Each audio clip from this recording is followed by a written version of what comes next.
Bonjour, ici Patrick Pierrat pour l'essentiel des nouvelles en ce jeudi 9 mai. Québec a un plan pour réduire les délais et les coûts de construction des infrastructures. Le ministre responsable des infrastructures, Jonathan Julien, déposera aujourd'hui à l'Assemblée nationale un projet de loi qui vise à revoir la planification des projets de construction d'infrastructures. La future loi changerait le mode d'attribution des contrats et inclurait davantage les entreprises privées dès le début des projets. Selon le gouvernement, cette nouvelle approche permettrait de réduire de 25% les délais de construction des écoles, hôpitaux et réseaux de transport collectif et de diminuer leur coût de 15%.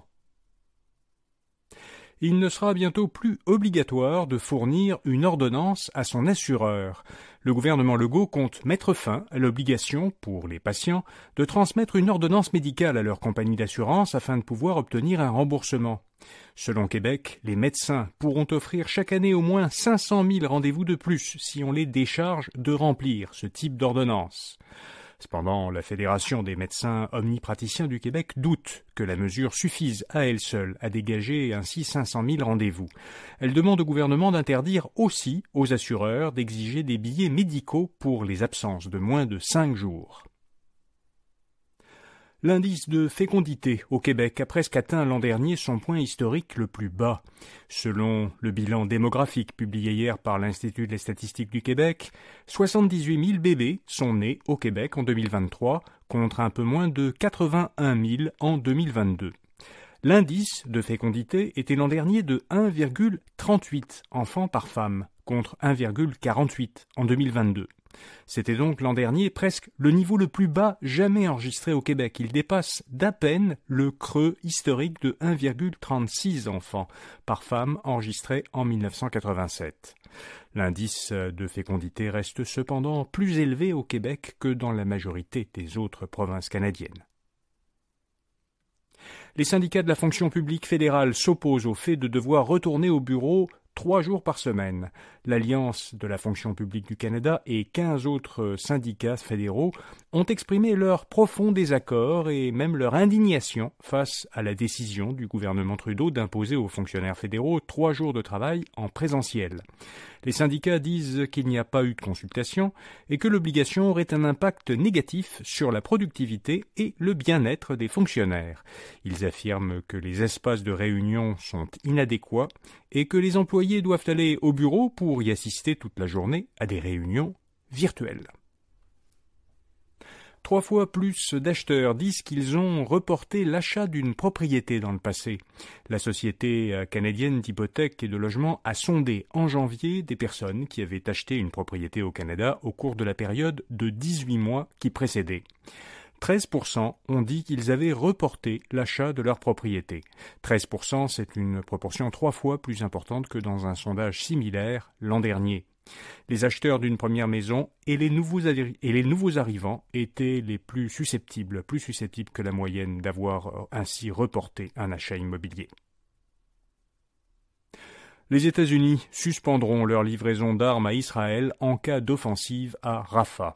C'est ce qu'a dit hier soir Joe Biden lors d'un entretien sur la chaîne de télévision CNN.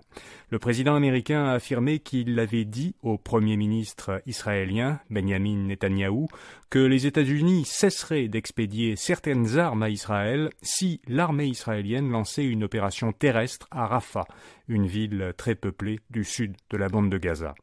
Le gouvernement américain avait auparavant indiqué qu'il avait reporté une livraison de munitions à Israël et qu'il réévaluerait, selon l'évolution de la situation à Rafah, d'autres livraisons d'armes qu'il aurait normalement faites à Israël. Presque tous les clients du service d'échange de crypto-monnaies FTX vont récupérer leur argent. C'est du moins ce que prévoit un plan de réorganisation que la société vient de déposer. FTX prévoit de distribuer à ses clients et autres créditeurs tous les actifs qu'elle détenait au moment de sa faillite en novembre 2022, soit environ 15 milliards de dollars américains. 98% des clients de FTX y détenaient 50 000 dollars américains ou moins. Ils recevront 118% des montants qu'ils possédaient dans leur compte en novembre 2022, ce qui inclut une compensation. Cela dit, ils auraient théoriquement pu s'enrichir davantage s'ils avaient plutôt conservé les crypto-monnaies qu'ils avaient dans leur compte. Le Bitcoin, par exemple, a plus que triplé de valeur depuis la faillite de FTX. Google améliore une intelligence artificielle conçue pour accélérer le développement de médicaments. DeepMind, une filiale de Google qui est spécialisée en IA, a présenté AlphaFold 3. C'est la nouvelle version d'un modèle d'intelligence artificielle qui peut prédire comment certaines molécules du corps humain réagissent lorsqu'elles sont soumises à diverses conditions. Alors la précédente version d'AlphaFold pouvait déjà prédire le comportement des protéines. La nouvelle version peut prédire comment réagiront plusieurs autres molécules comme l'ADN et l'ARN. Google dit que cette technologie va faciliter le travail des scientifiques qui développent des thérapies. Le constructeur américain GM a annoncé qu'il ne fabriquerait plus la berline à essence Malibu à compter de novembre. La Malibu est commercialisée, avec une interruption de presque 15 ans, depuis 1964. Par ailleurs, GM compte investir plus d'1 demi-milliard de dollars dans une usine du Kansas afin de recommencer à produire des voitures électriques Chevrolet Bolt EV. Le constructeur avait cessé la fabrication de ce modèle à la fin de l'an dernier. C'est une nouvelle génération de Bolt qui sera construite au Kansas. Et puis 40 ans après sa création, le Cirque du Soleil lance son tout premier produit de consommation, une eau de parfum qui porte le nom de l'entreprise. Le parfum a été conçu en collaboration avec une société américaine spécialisée en parfumerie. Une bouteille de Cirque du Soleil coûte 272 $. L'entreprise, qui a son siège à Montréal, fait ainsi une incursion dans un nouveau secteur d'activité. Elle avait d'ailleurs récemment évoqué qu'elle voulait se lancer dans les secteurs du jeu vidéo, de la télévision et des produits de consommation.